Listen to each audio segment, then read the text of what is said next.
here. Check, check. Check, check, check.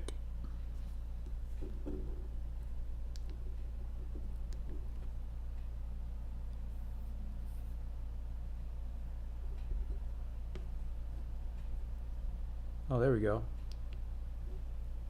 Does that sound okay?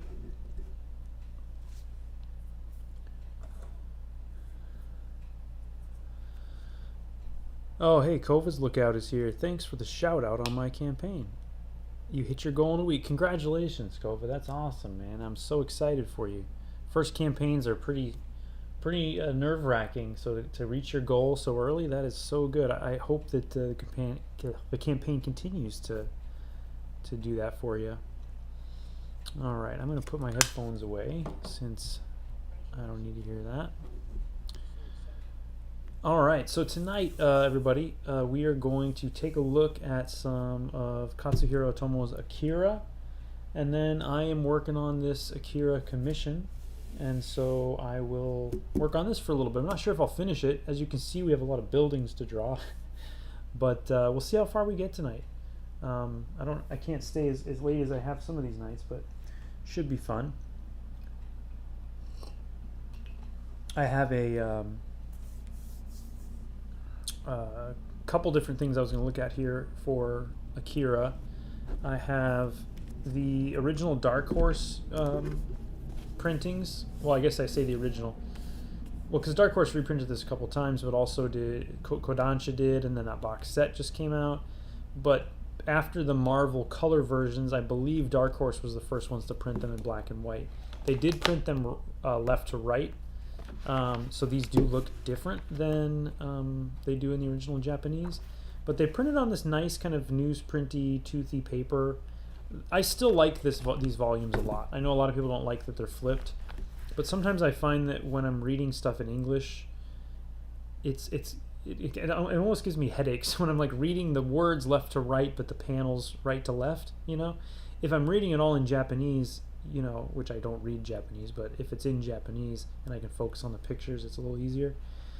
But honestly, I want all the versions is what I want. And so I have been getting, been gifted actually, a lot of these, the new ones that are coming out, which are these ones that are printed and bound and these kind of plastic books that are coming out in Japan.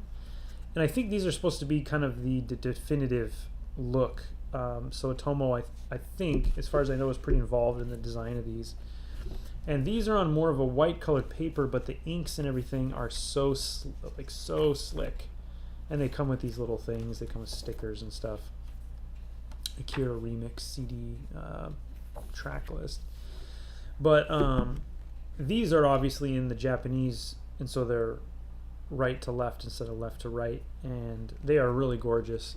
And then the other thing they added, not only do they include the color page breaks, but let me show you a couple other things here. They also include just some of, so these are some of like color sections. Like, you know, sometimes the chapters will start with color, painted colors here, and then there's a few other sections. Maybe not in this one. Maybe it's in a different one where they use like these wild colors. Just in a couple parts, and so there's just a few parts in here where they do the color, but these collections they've been doing of all of Otomo's stuff is really great. I should move this while we look at this. It is all really great. In the Akira ones, I'm sure I'm going to end up eventually getting them all. They're still coming out now. I don't think volume 3 is out yet. I got some kind of sticky stuff on the side here, some kind of, I think it's from the adhesive that was wrapped on this. I have to rub that off with something. Anyway, the design of them is really great, but the reason I got them is because they're working on this commission. The reason I pulled them out is I was working on this commission, and I thought, well, I still want to do it my way, but I like to look at Otomo's buildings and, you know, how he draws destruction and stuff. So I thought it might be interesting to look at some of these. So I was looking at a lot of volume 3 today, which I don't have in the Japanese yet, and because that's the chapter where we get this. That's the chapter where we get Akira pops off, and you know, he starts losing his mind here. So this is a pretty amazing sequence right here.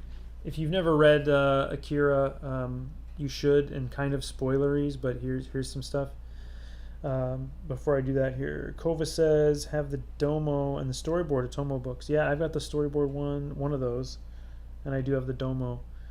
Ichthus is here. What is up, Total Excellence? We're showcasing some Akira tonight, so here we are looking at that.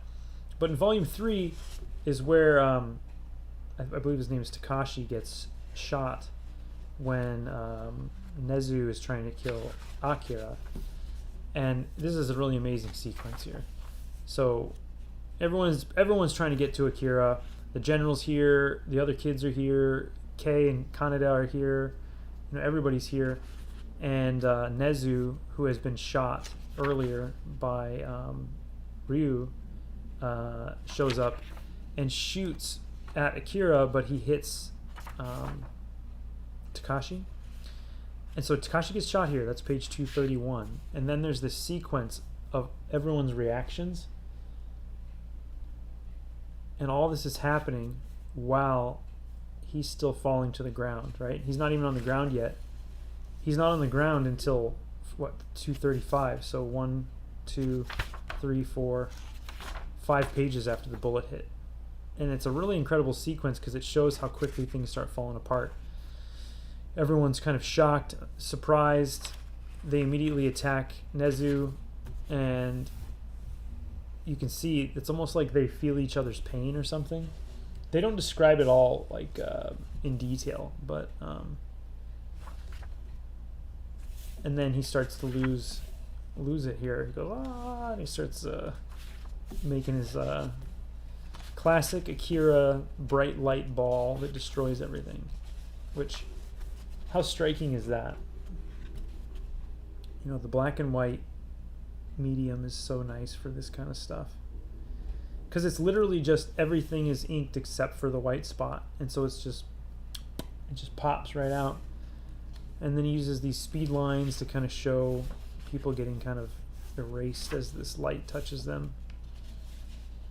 And all these shots of buildings. Really cool. This is a kind of building structure he does a lot. These sort of ridged things. So I worked one of those into mine. And then of course we have this. I mean, this is a huge influence on me, this book, and so I borrow from it often.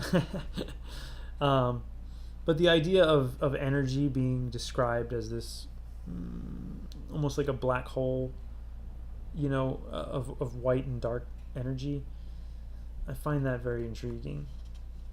This is amazing too, just this cityscape and how well it works. This is something else, man. Greg Parker says, good evening, everyone. Trying to watch this while flying home. Oh, okay. Not sure it's working. Keep up the great work, Tyrell. Well, hope you get home safe, Greg. Or, you said flying? Yeah, flying home. Hope you get home safe. So this is the big, you know, this is the big scene in this, in the comic. Neo Tokyo blows up, I guess, 3 times. In the movie, it's just a couple times. A lot of this imagery is what you see in the movie towards the end, but this is really only the halfway point. I mean, this is volume 3 of the story as it goes through the manga. Now, he did the movie before he had finished the manga, so I think he expanded the story quite a bit, or maybe he contracted it from the movie, but either way, there's quite a big difference between the two as far as the narrative, because once the city gets destroyed in the movie, it's kind of over. But once the city gets destroyed in the comic, things really just start cooking. And then it's when you get all the mutant guys and all the like crazy, you know, cult stuff, and it's really fun. Safe travels to Greg, everybody says. Beautiful double page explosion. So Otomo is one of my favorite artists. And I haven't done this yet, but I thought I would look through the 2 volumes in Japanese and in English, the 2 different ones. And you can see the Dark Horse one is actually slightly bigger than these ones, which these are bigger than your typical tankobon size, but these are probably about an inch difference between the 2, which is pretty interesting. I guess he probably prefers it to be in the smaller size because that's closer to the original. So this image here, I don't even know if that's in this volume. I don't even know if the breaks are in the same spot. Yep, where are we here? Let's see. Let's find something. Well, this is all the clown stuff. I think that's in volume 1 of this.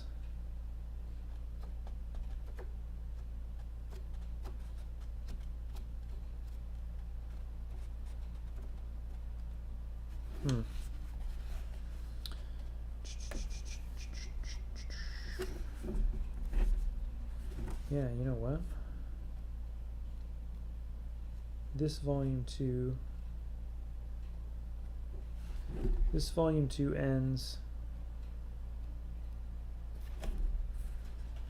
Sorry guys, I'm just trying to figure this out with the number 28 thing and then his arm being off. This one ends. Yeah, so I guess they don't break these up the same way, do they? Interesting. Okay, 2 and 2. Well, I wonder if anything matches up in here. Let's see.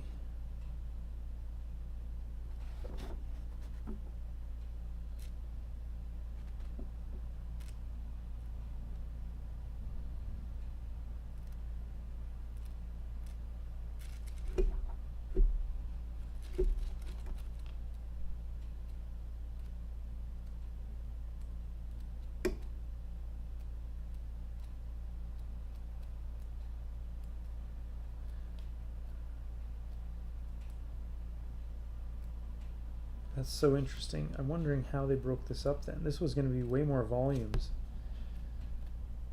This stuff all feels like things from the first volume.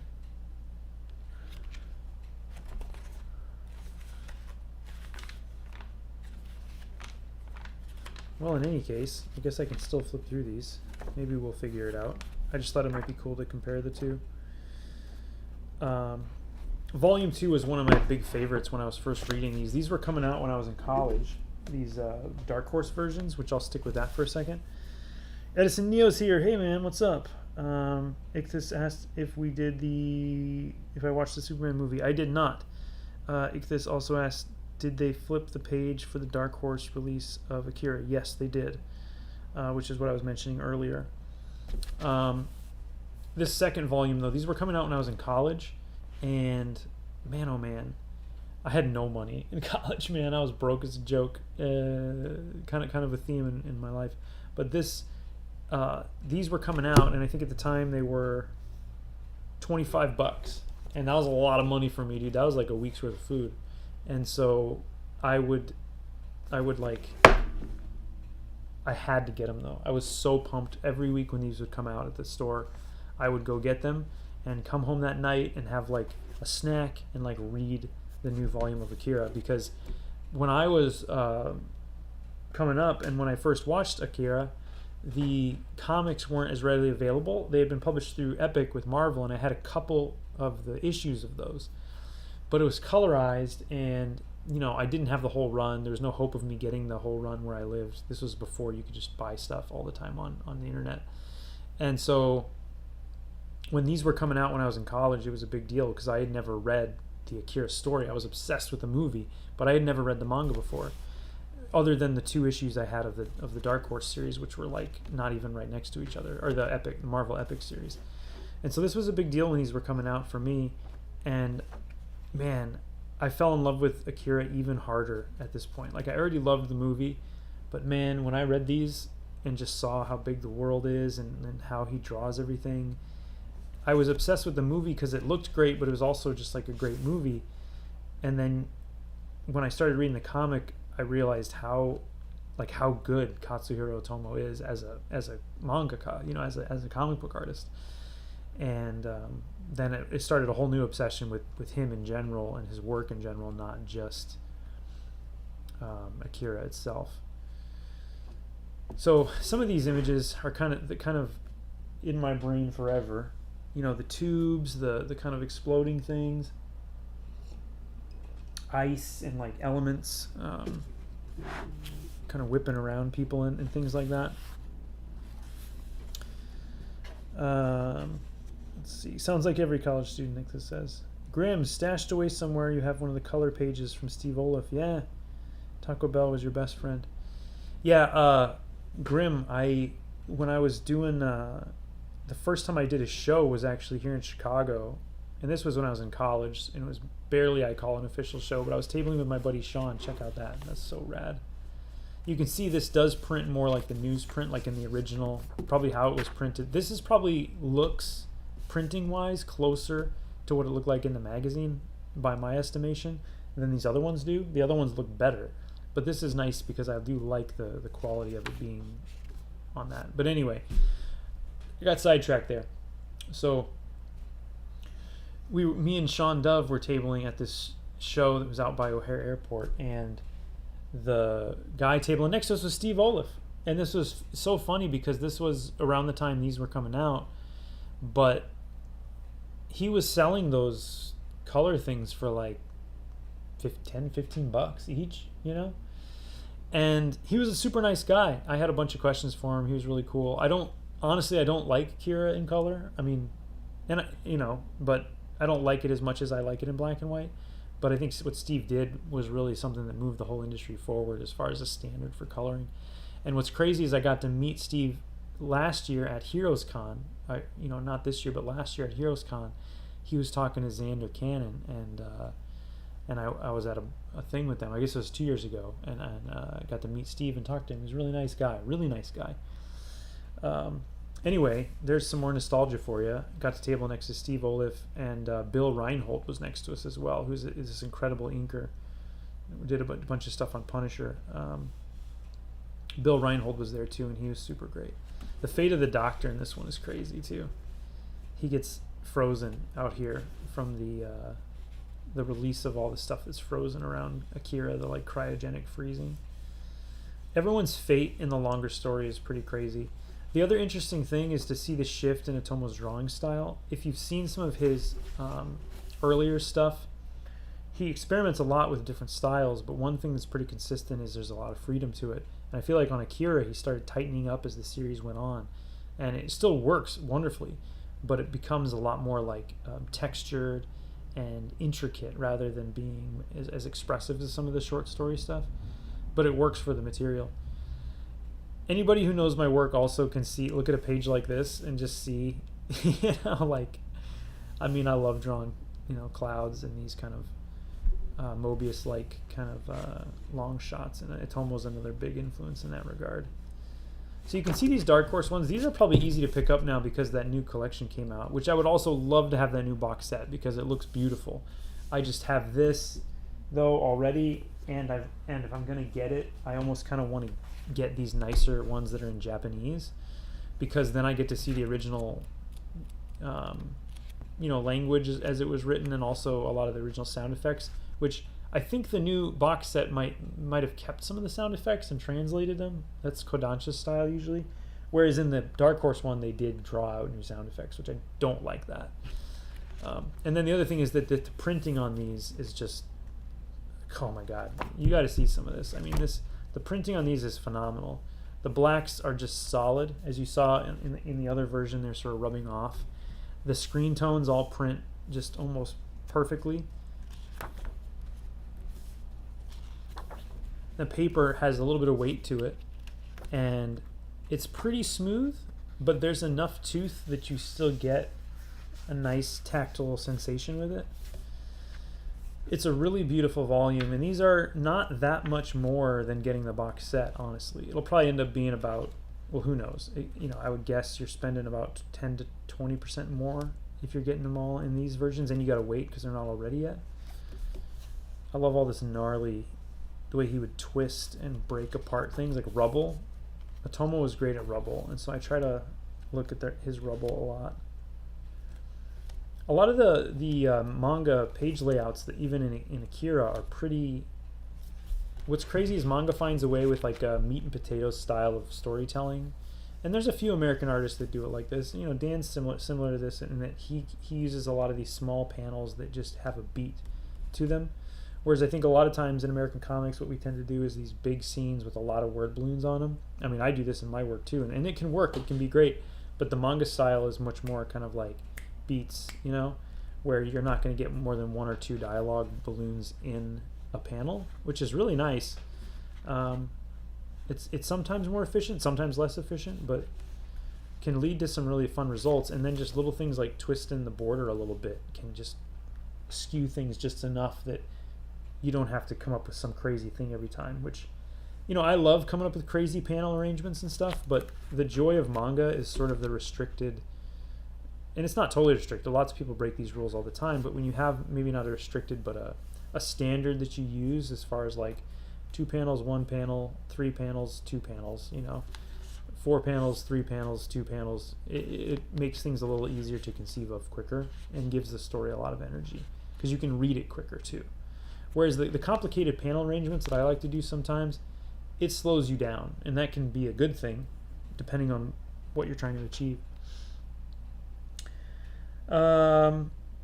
Fidelio Gris, does the manga have drawings of trees? Yeah, sure. There's some trees in here. I'll see if I can find some. Mike Mano and I tabled next to him at Ape a million years ago too. It took folks a while to realize what his stacks art were. Yeah, I know. I feel like he was at shows forever, and it just seemed like he had an endless supply of those. And then I think hooking up with Felix was probably a real good decision, because that guy knows how to get the right people in front of the pages for people. Craig Parker says, not nearly as nice as your book is going to be. Well, I hope so. Yeah, there's so many copies and prints of Akira to pick up. You're right. Nick Dragata does the mini panels well. He does. Yeah. Nick and James both, I see a lot of manga influence in their storytelling, especially Nick. I was just praising Nick earlier today. I was talking to who was on the call. It was like Jason Howard and maybe Stegman and somebody else, and just saying how good Nick is at paneling and pacing. But the crispness of these lines and the zip tones and the delicate lines that you see, I wish I could find a direct comparison, but if you just look at it next to this one, even though this has a larger scale, the lines have a little less crispness just by the nature of being on this toothier paper. So it's cool to see it in different, to see the work in a more crisp way, and especially with how clean Otomo's pen and ink lines are. These badass chapter illustrations here.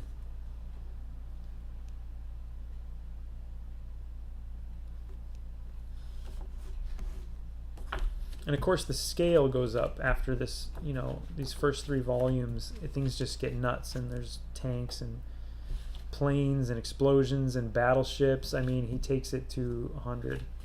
All this piping and stuff too. That's something I love to do. That's very Otomo. Who else loves that is Stegman, Ryan Stegman. He's always drawing a million freaking pipes on everything. But I love it. It's great. It's awesome. Look at this explosion here. That's really cool. All right, I should probably get to work on this commission a little bit here. And you know what? I'm not gonna. I had some of the Otomo stuff open next to me while I was working earlier, but at some point I like to take the references out of my viewpoint just so I can make sure it still feels like mine. So I've been inking the buildings a little closer to my style than say Otomo's style, but hopefully it'll work and still emulate Akira a little bit. So you can't really see the whole thing at the same time because it's big, but this is 11 by 17, and the commissioner, my good friend Minerva Fox, she asked for Akira messing stuff up, blowing things up. So that's what we got here. We got Akira blowing stuff up. I kind of wanted him in the foreground with a lot of white, and then a dense background of buildings being destroyed and then buildings about to be destroyed. So we'll just kind of chip away at this a little bit tonight until I run out of gas. But I hope everyone's been doing well out there. It's been, we had a little bit of a break from the heat here in Chicago, which was nice, because it had been hot.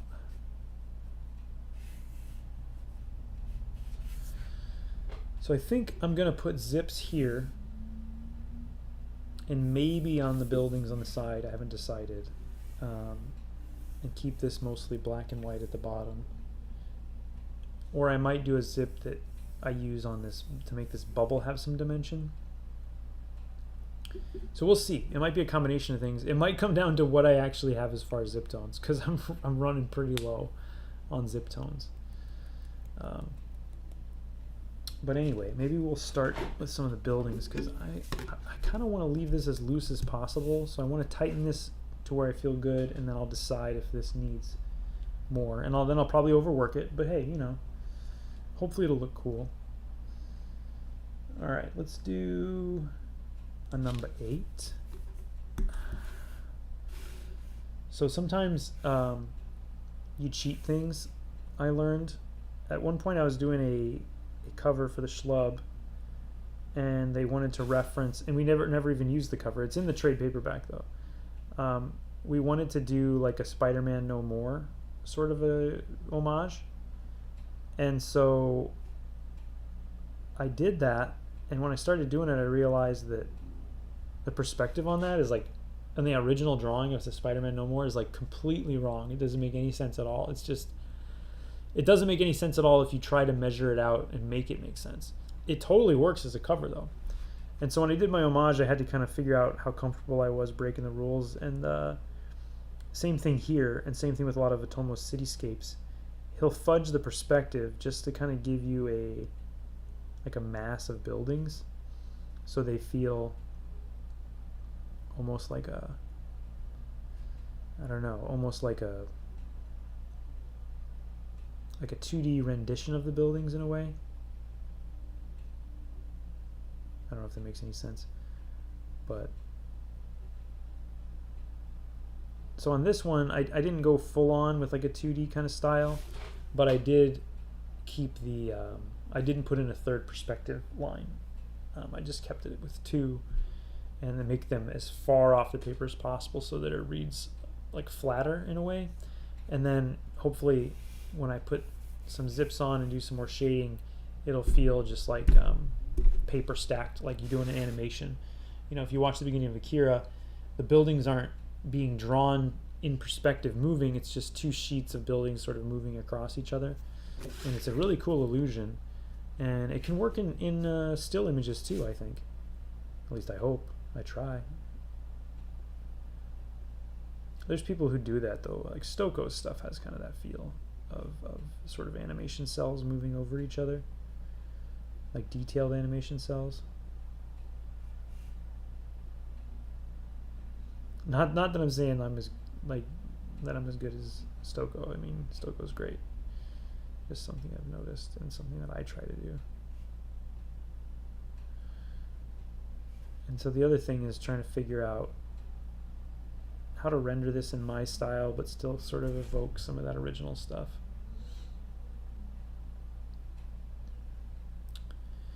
And it's tricky.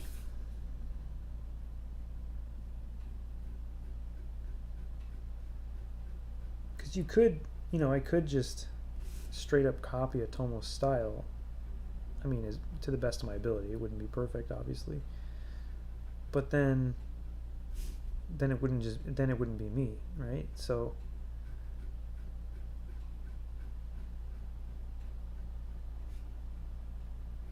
you try to emulate your heroes to a point, I guess, is what I try to do. I try to emulate them to a point, and then you got to let go and kind of just do your own thing.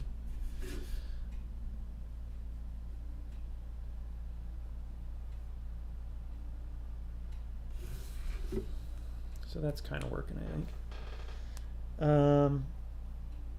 Greg Parker likes more panels, less words. Kova's look at. Have you checked out the Absolute Martian Manhunter, my favorite comic series out? No, I haven't. Maybe I'll check that out. Because the only thing on my pull right now, because everything else I was getting is done, is Batman. And Absolute Batman's been good enough that I'm willing to try some more DC stuff. I don't buy a ton of DC stuff, so maybe I'll put Manhunter on there. Greg says he's heard it's great, but a dense read. I don't mind a dense read. Kova says not too dense, but lovely. I guess I don't need to read all that, but I want you guys to know I see it. Okay. I'm just kind of bouncing around here, trying to decide how I...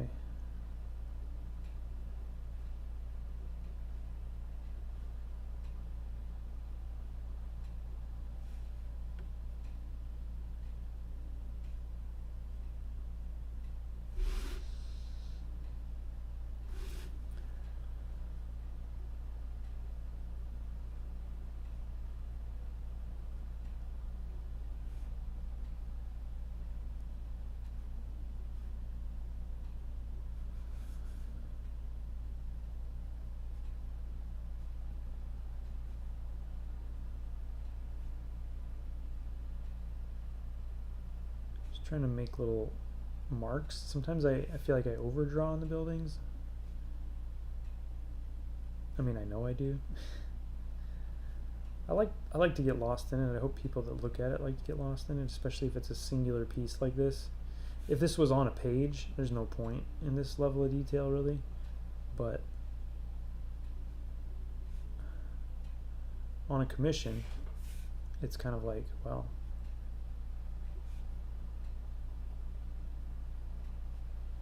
you know, this lives a different life than a page on a comic. This is like potentially displayed, so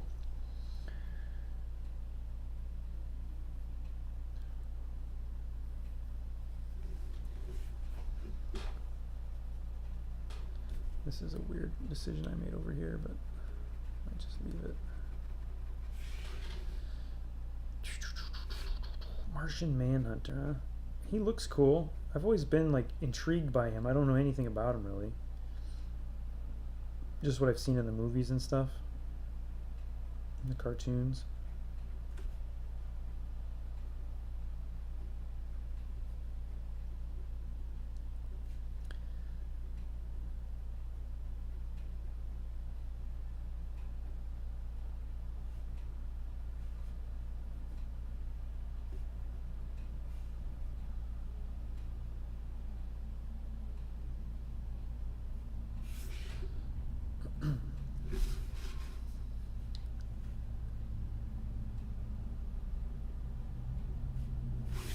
I think that's kind of working. Anybody else working out there today? Anybody doing some drawing tonight? Some coloring?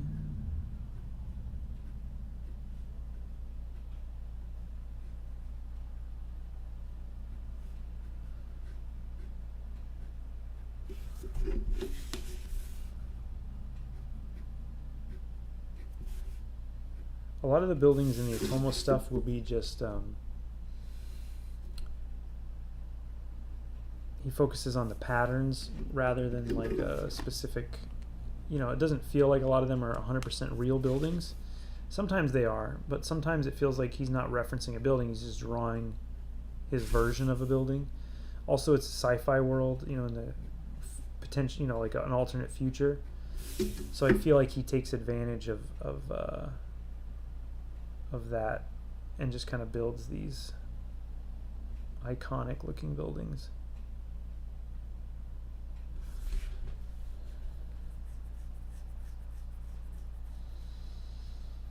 People do seem to like Absolute Wonder Woman. I've heard about that from a few people.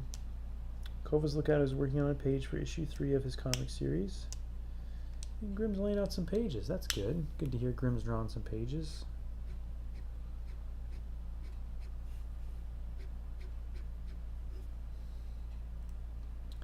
It's funny, I haven't drawn actual pages in a little bit now. I'm starting to get worried. I'm like, oh boy, I better start drawing some pages or I am going to be out of practice.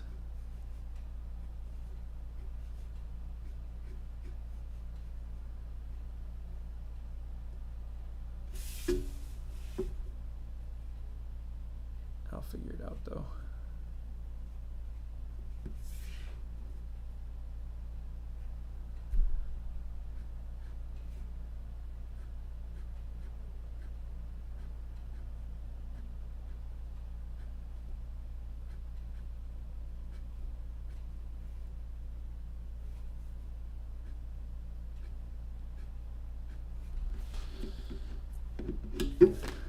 We could probably do something a little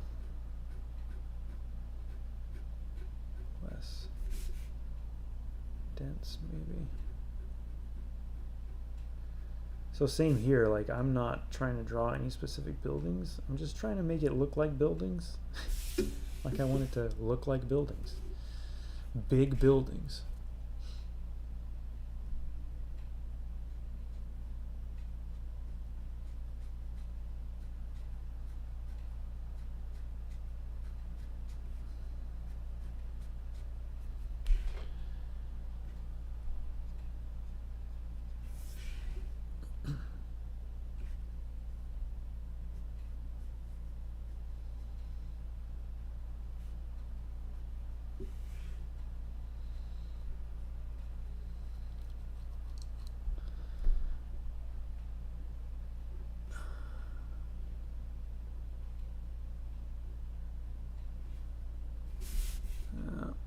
should have done that.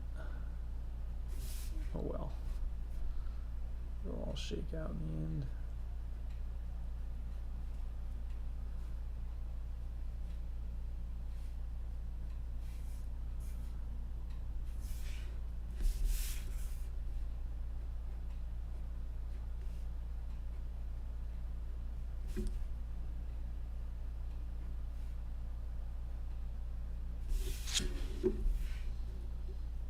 Okay, I should get back to these guys here.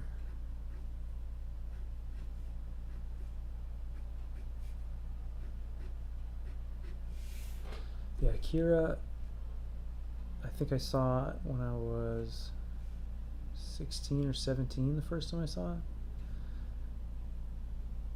And I probably told this story before, but I had to drive 2 hours just to rent Akira and Ghost in the Shell. And I had seen the advertisement in a comic or something for manga video or whatever, and so we drove up and rented them and then watched them that night, and then my brother and I drove them back the next day. And the first time we watched it, we watched Ghost in the Shell first, and I feel like that impressed me more as a 15, 16-year-old. And then by the time we watched Akira, it was like 2 in the morning, and so I was very sleepy. But then after that, I bought it, and then I watched that thing night and day for years. I was watching Akira almost every night. I had that whole thing memorized, that original dub. I'm sure everybody's had their own kind of Akira falling in love experience.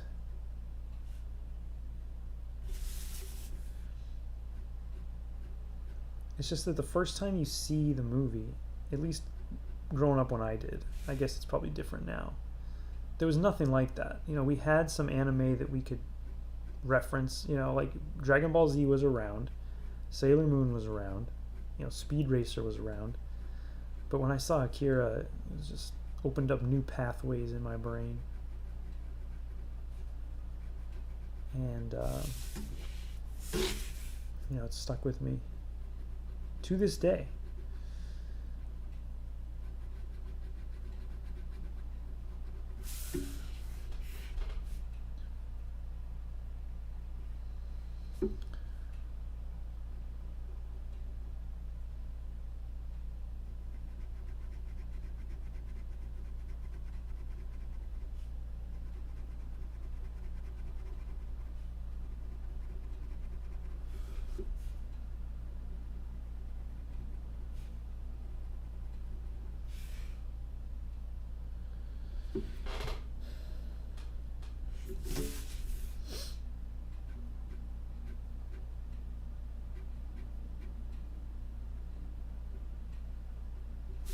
Ghost in the Shell is still cool, though. I just think Akira is a far superior movie.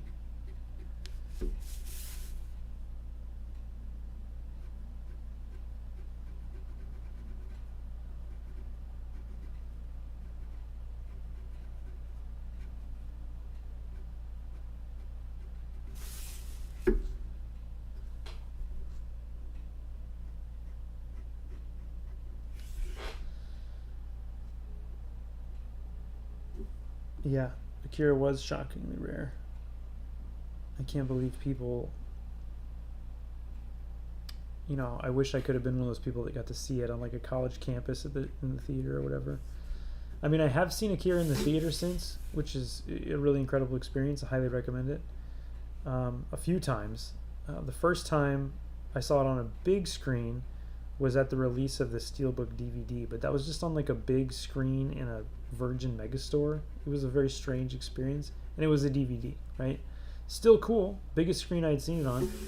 And then the second time was like an anime club screening, but even though it was in a theater, it was just, it looked like it was also a DVD. It looked bad. It was like a terrible, terrible copy. And then eventually I did see it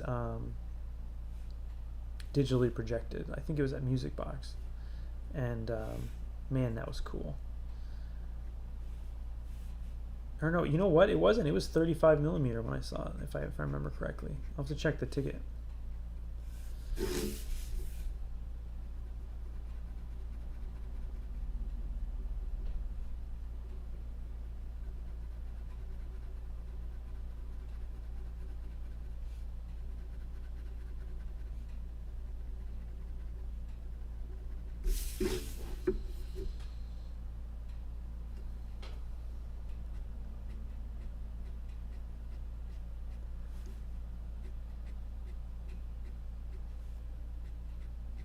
you know what? If they do another screening of Akira, I'll probably go see it.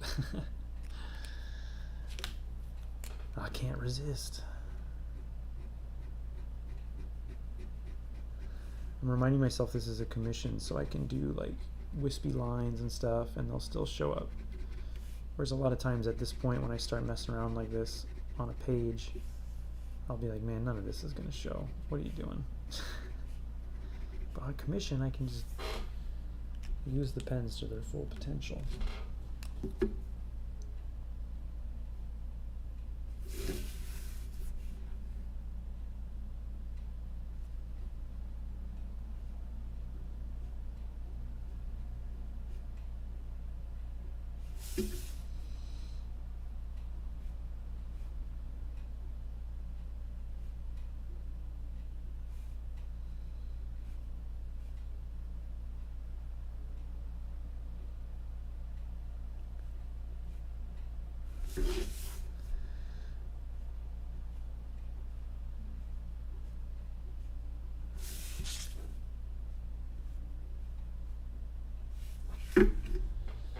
All right.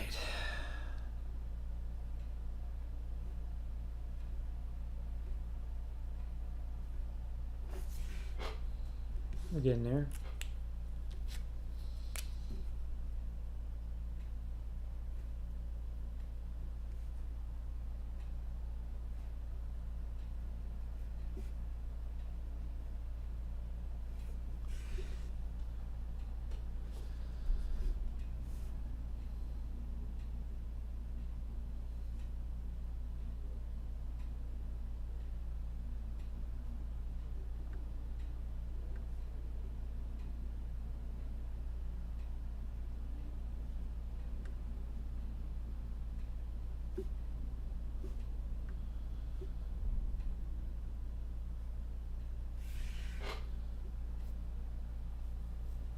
Getting cross-eyed.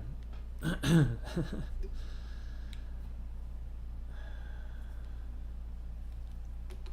want to get some of this pen going here.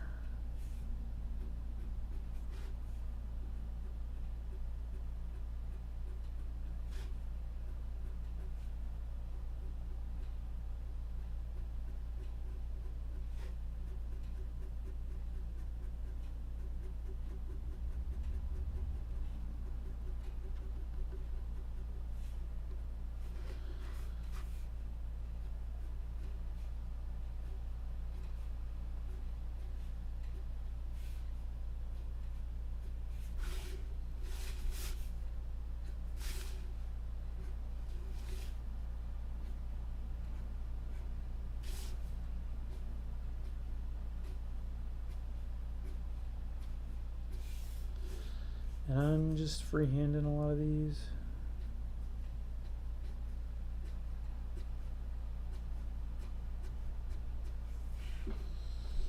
Sometimes you just gotta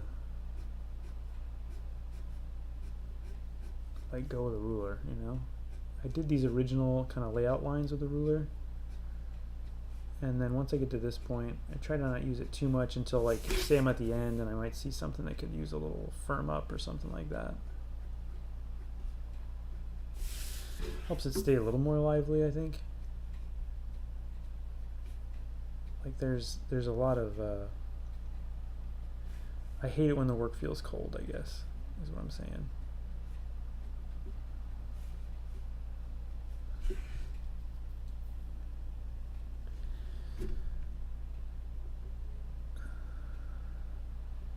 Oh, that's way better. I'll do that. There we go.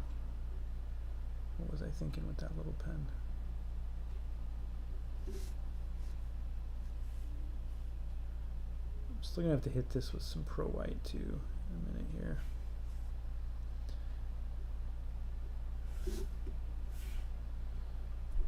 Okay.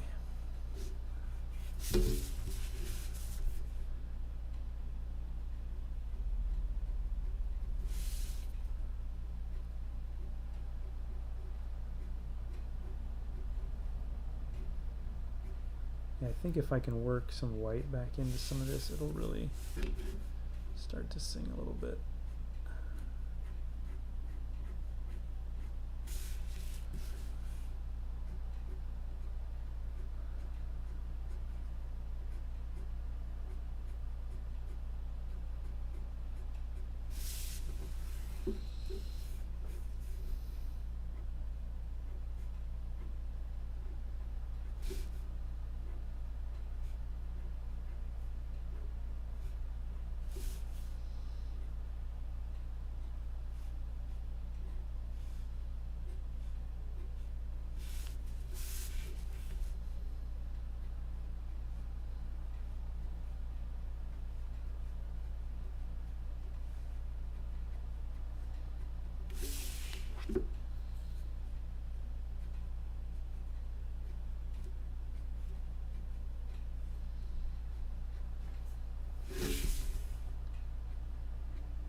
There we go.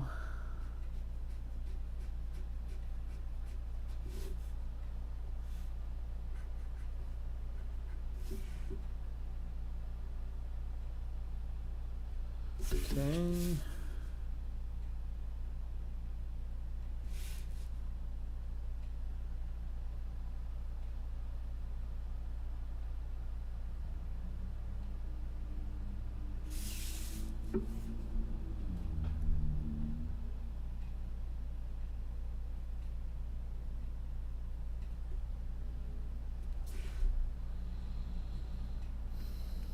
All right, I gotta do these front ones here. I should have gone a little more shapy with these, but every time I do it, I think the same thing. I'm like, oh yeah, I'll just go really shapy with these. Just patterns, and then I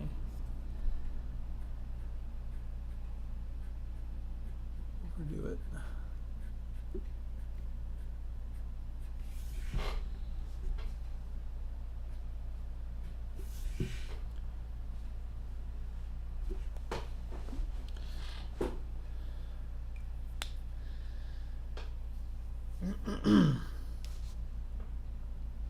Neon Genesis Evangelion was mind-blowing for me. Yeah, I saw that in college and that blew my mind too. My buddy and I watched the whole series in like a week. We just like watched it every night. It was amazing. Melted my head. Digging Absolute Martian Manhunter. Rudak says, Edison says, agreed about the straight lines. I've been trying to draw buildings without pencils for a while now. Huh. It is a relief without the ruler. Eli says, A, up early enough to catch some of the stream.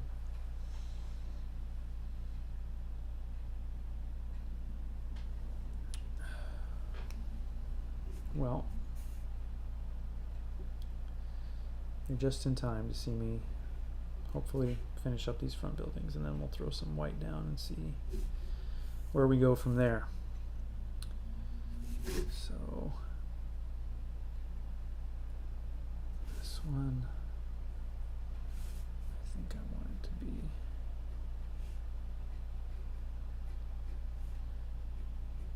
it's like, why hide that a human hand is doing it is the way I think about it, right? Like, we already got people trying to use machines to make all the art, right? Like, what makes it unique is the fact that I'm making the line. Like, no robot can move my arm, and, well, I guess they could, but, like, you know, it's my arm and my brain moving this pencil. That's why you should like it and buy it and love it, is because humans do cool things. But I digress.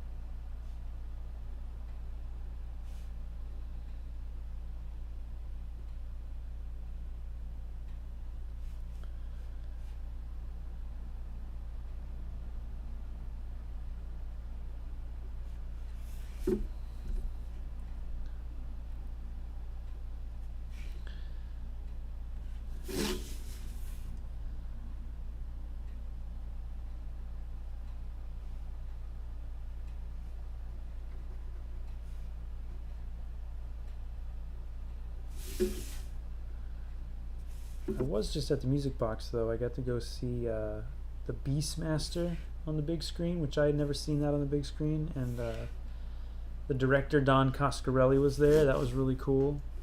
Real treat. Saw that with some buddies who do a horror zine here called Full Bleed Zine, which everyone should be buying. It's really cool. Check it out.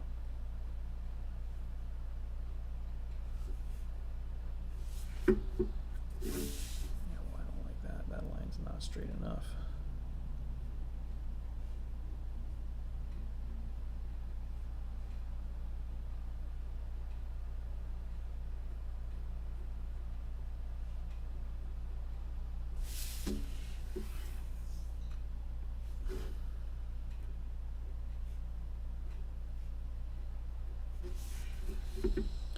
Okay, these are kind of wavy and wobbly here. That's because there's like, it's about to get demolished.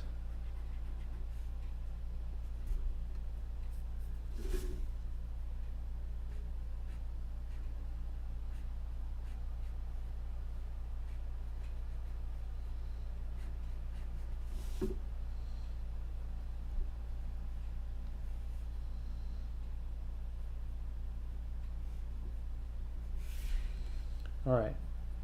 I think I can throw some white on this now. Let's bring this up a little bit.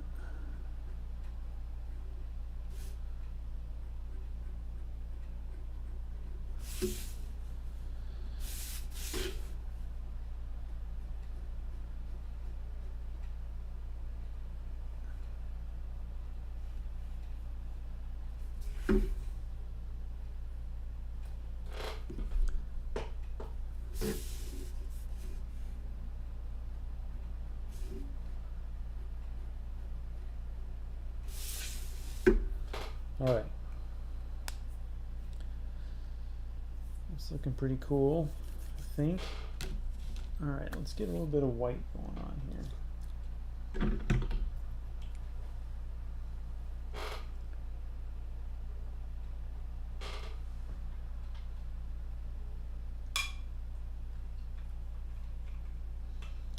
And then while that dries, we'll work on Akira down here at the bottom.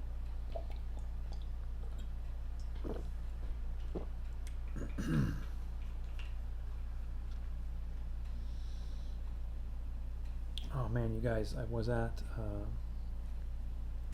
last week I went to the coolest concert. There's a cemetery here called Bohemian National Cemetery, and this band I love called Blood Incantation played there.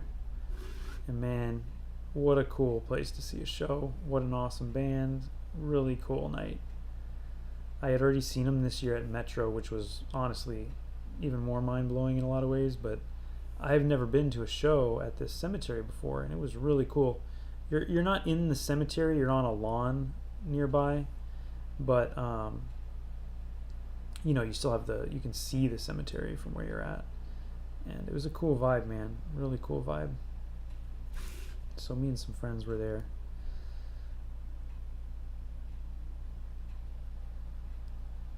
Can't complain about that, you know.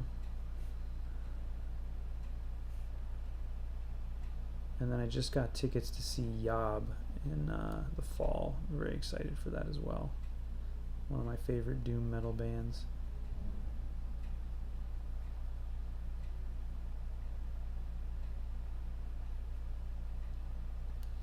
So I got some glass shattering over here. I'm trying to get some of that to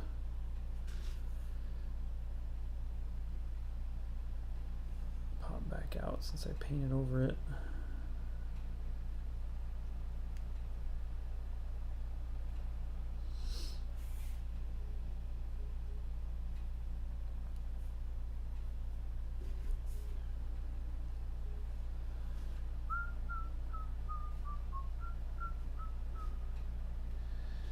I wanted a ferret so bad because of Beastmaster, Eli says. Yeah.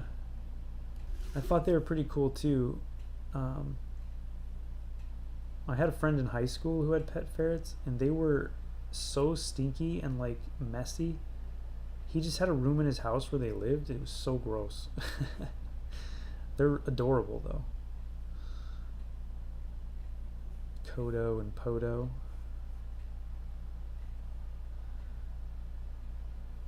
Beastmaster's pretty solid. It was interesting. The Q&A was interesting, and I never thought about this, but it gets accused of being a Conan knockoff, but it was actually came out, you know, at the same time as Conan. It was in production before Conan was even out, and I think it kind of screwed him a little bit. I think because Conan was such a success, as it should be. It's a great flick,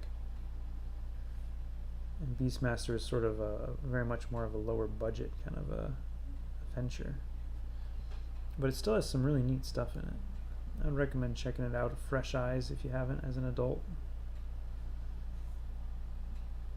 I mean, don't expect Shakespeare or anything, but...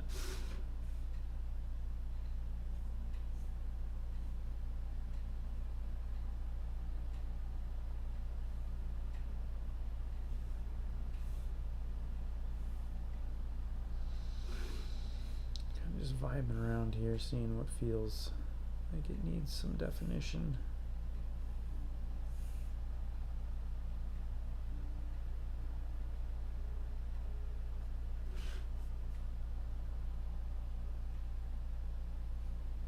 I kind of don't like these lines I put here, so I'm going to get rid of them.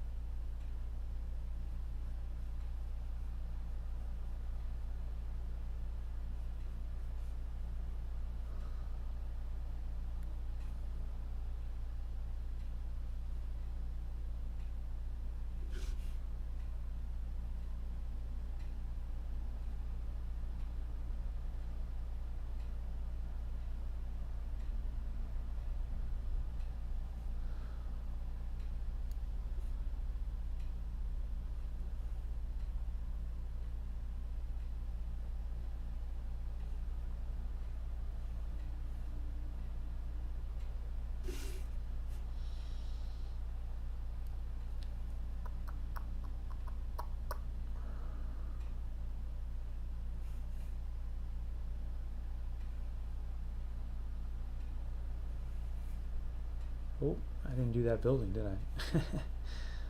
I'll get to you in a minute.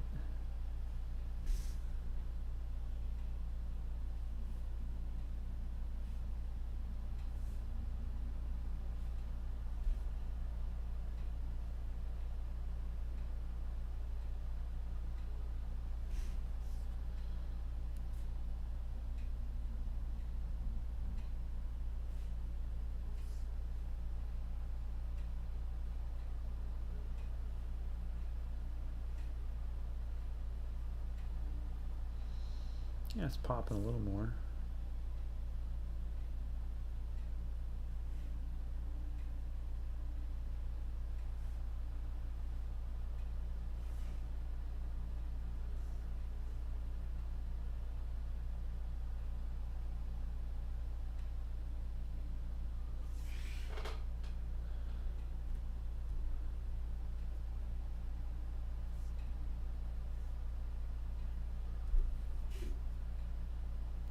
Okay.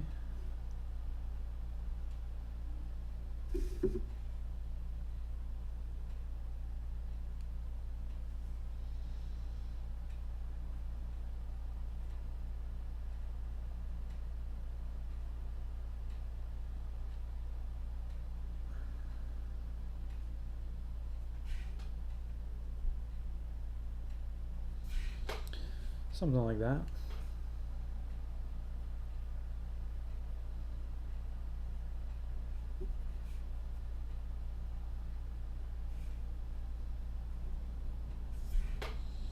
Something like that, something like that.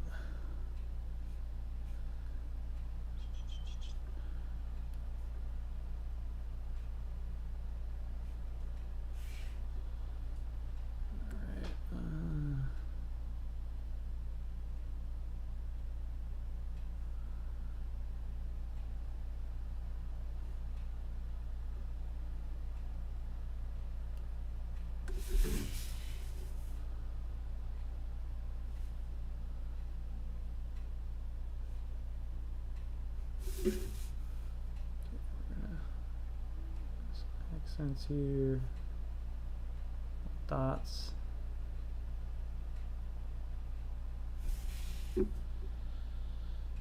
That's probably good enough, right? Because we're gonna zip it still. I still need to do that other building though.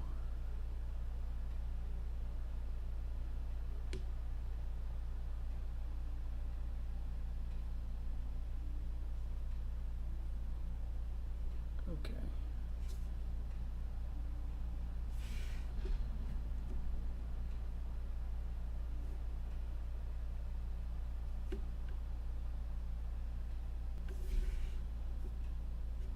Well, I still don't like that right there for some reason.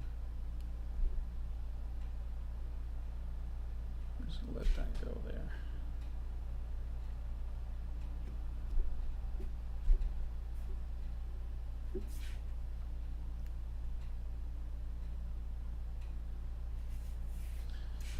All right.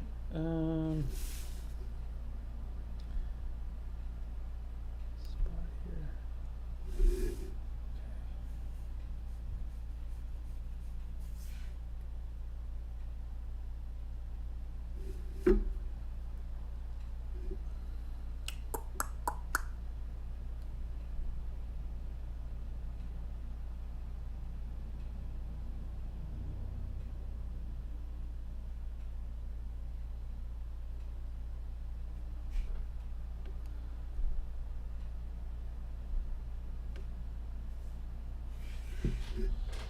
All right, that's as dense as we want to be right there.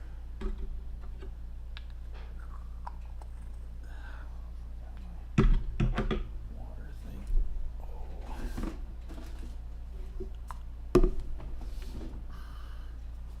All right, let's put this in some water.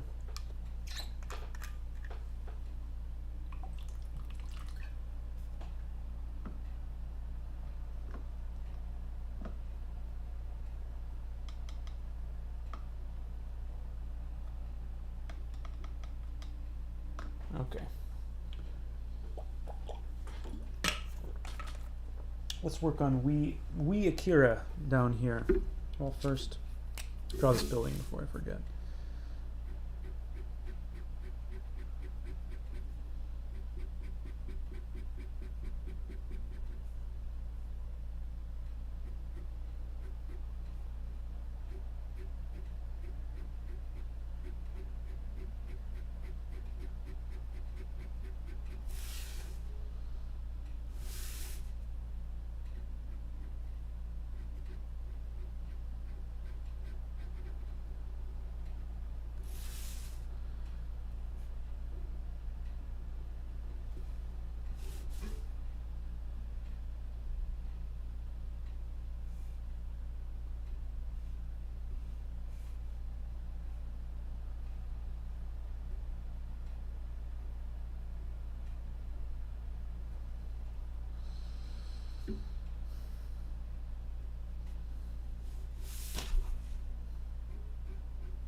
Keep getting sidetracked with the rubble, but I'm going to draw that building, I promise. Okay.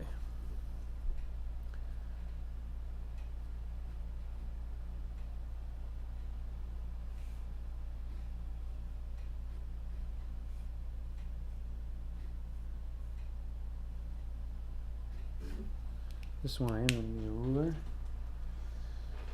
If I can find it, just sharpen that up a little bit since it's right in front of the rubble.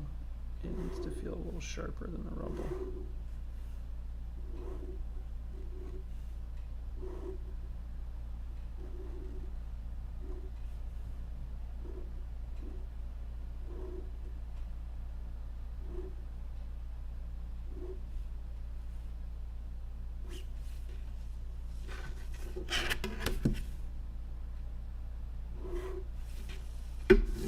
There we go.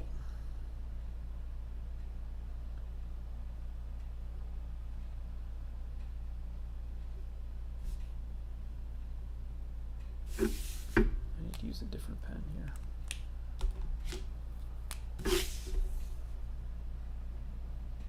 That's better. That's better.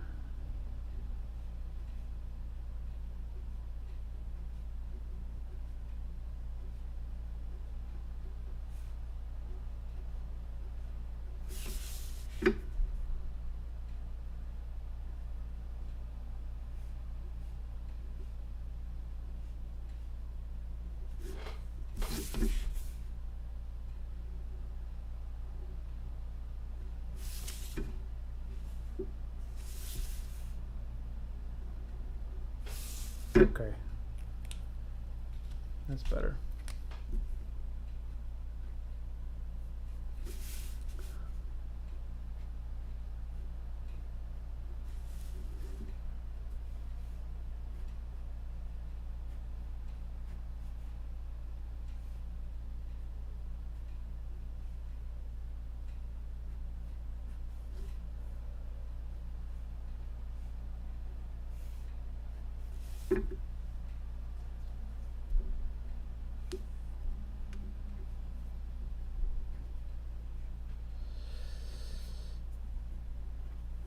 Alright, let's jump down here to Akira, like I said I was gonna do. Look, he's so little. I drew him bigger and I was like, no, no, no, no. He's gotta be real small. He's gotta be a little guy. So we're gonna try to keep him pretty stark, and you know, it's pretty tiny, so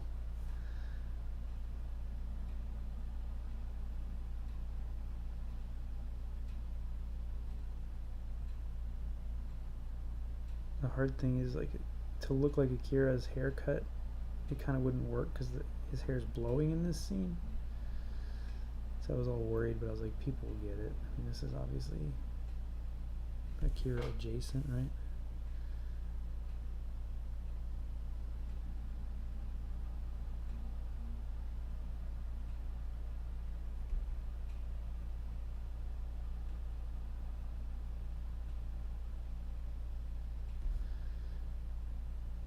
But I'm having fun with this one. This is the kind of request that I really enjoy, is when you get to do something that you have a connection to as well.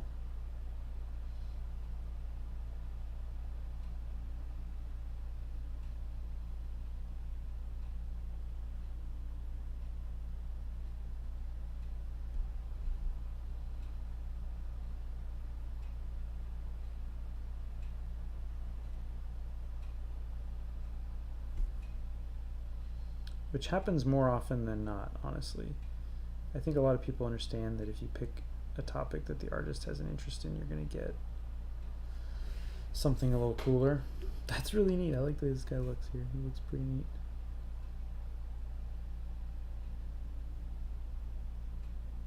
Might tighten that up just a little bit.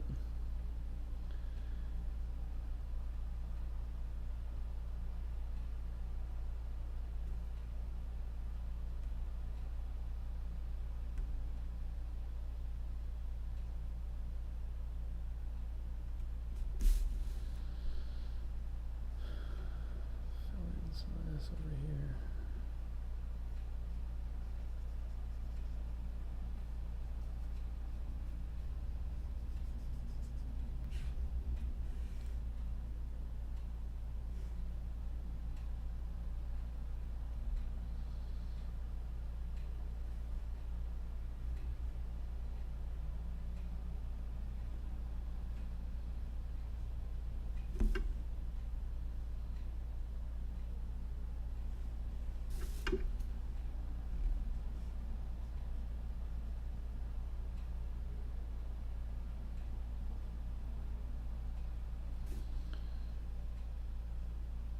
Trying to use a little more, some shapes over here to kind of set it apart from the foreground, or from the background. So some more solid blacks. Gonna keep it pretty loose though, I think. Just because I think that it'll help it stand out from the background.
All right, that's coming along.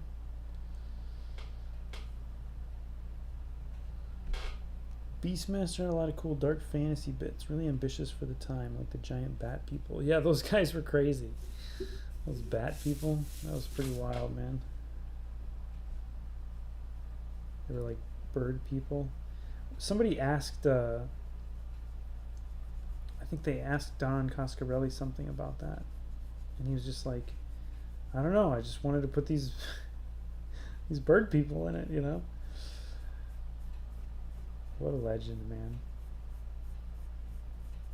I had seen him at a screening of Phantasm and John Dies at the End one time as well, and he was very entertaining.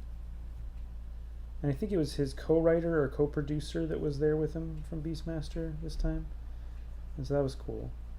Kind of conversational.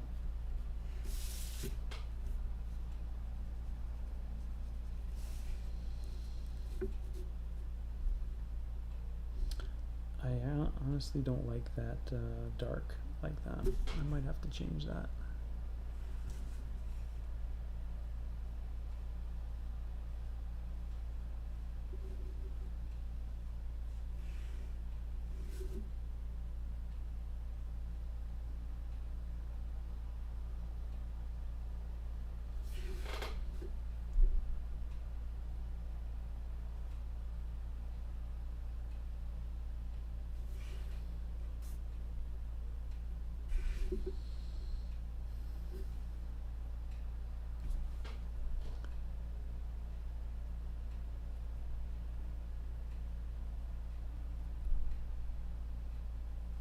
Needs a little bit more delicacy on some of this though.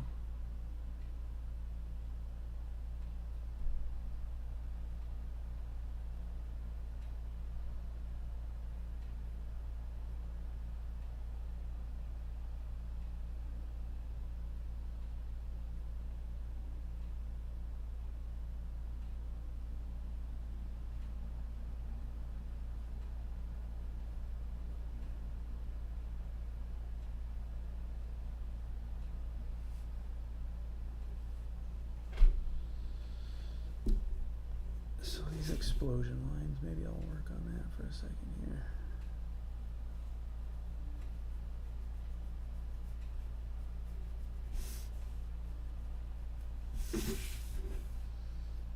Otomo's kind of got these like, they kind of feather off kind of a deal. I'm sort of going for something in between with like a little bit of the feathering and then a little bit of these shapes that I like to do.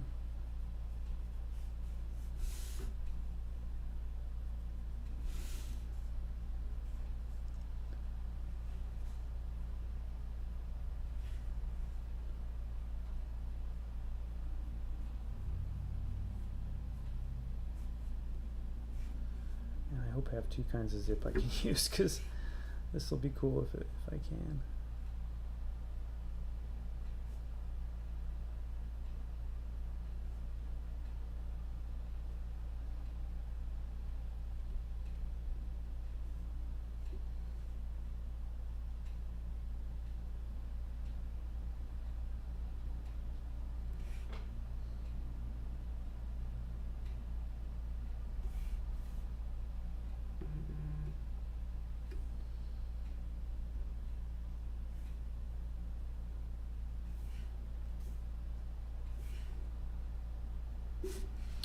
Yeah, this is kind of working though.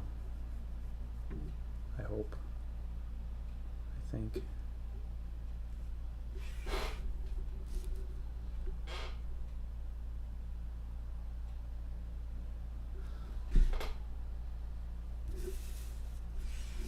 But looking at it, y'all, I do not think I'm going to finish this all tonight, because I don't want to rush this one. It's for a buddy.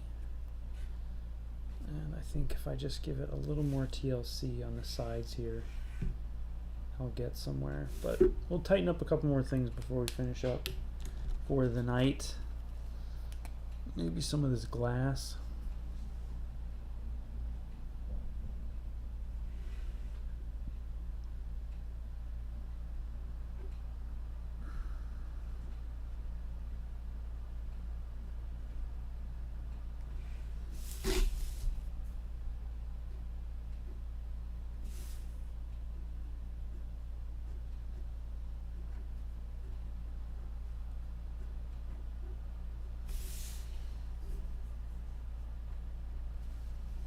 Yeah, I was just thinking about how much, like, he draws it in a lot of, it's in the movies too, but he draws when these buildings are falling down, there's always lots of glass falling. And you don't think about that, but like how much glass is in each one of these buildings. And then if you also see other buildings fall in videos or whatever, the amount of dust that comes out of there is crazy. So I'm just trying to have a little bit of that action going on with dust and like debris popping out. So we got like a couple buildings here in the foreground, and then in the foreground we got our boy here.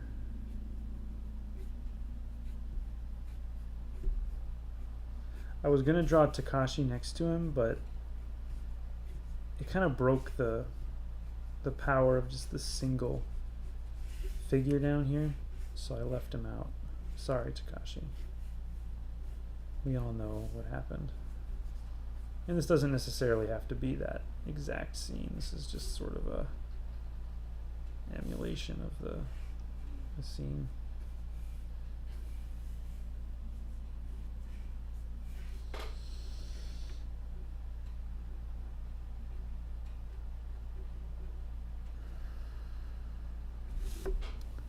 Okay, this is maybe going to be hard to see, but I'm going to just tighten up Akira a little bit here.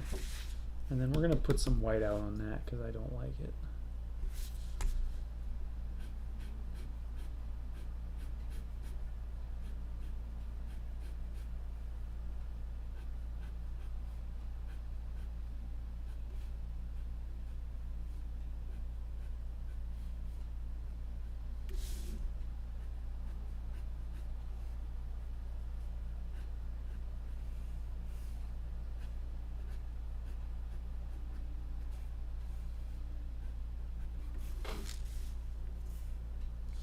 Sorry, back to Akira here. Where's my number 2? So this is a number 2. I'm using a number 2 micron. Try not to get my head in the shot too much.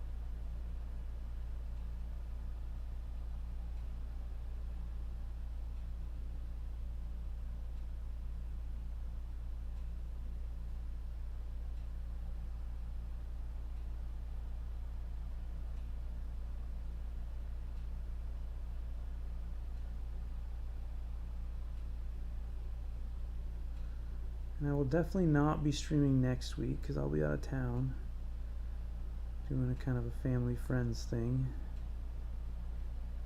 But the week after that, I might be able to stream. Maybe not.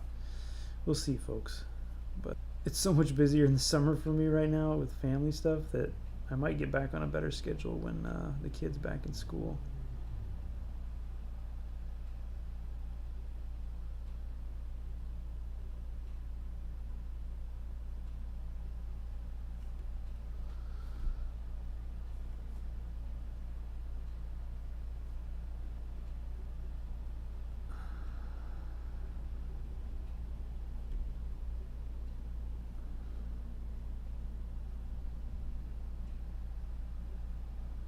My wife had a show this weekend. She was at the Renegade Craft Fair doing her jewelry stuff. Those shows are a lot more intense. I feel like you gotta or they're literally intense. You're intense. I hate that. I'm so glad comic shows are usually indoors. There he is. Look at that little guy. I don't know if we can get any better look at him here, but there he is, a little scamp.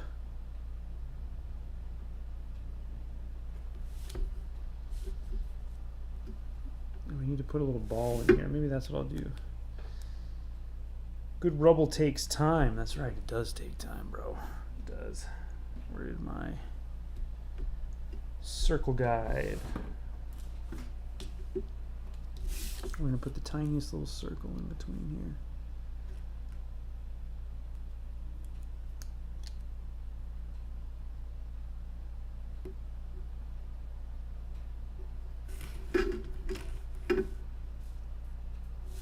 Very cool. Okay, a little more white out and then we're calling it for the night. Let's get that brush back out.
Okay.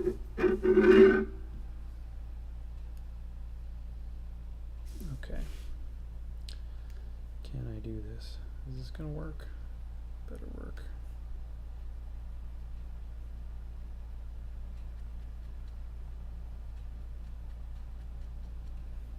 Might take a couple coats though.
Okay.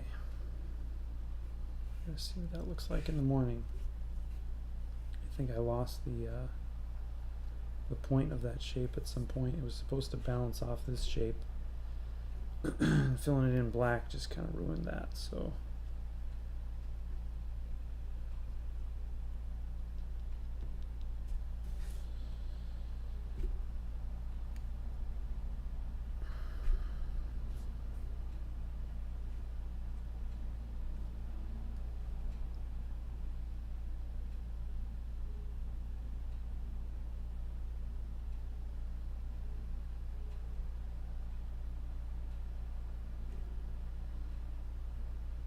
this guy's just over here being whatever he's being.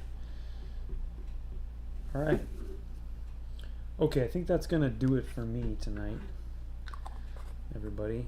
Enjoy. I hope everybody has a great week and weekend. If you have not liked and subscribed, just take a second to do that before you go. If you haven't mentioned it to a friend, maybe do that tomorrow at work or on the water cooler. I don't know. Tell people about Akira and say, this guy just drew Akira. Go check it out. It really does help. And,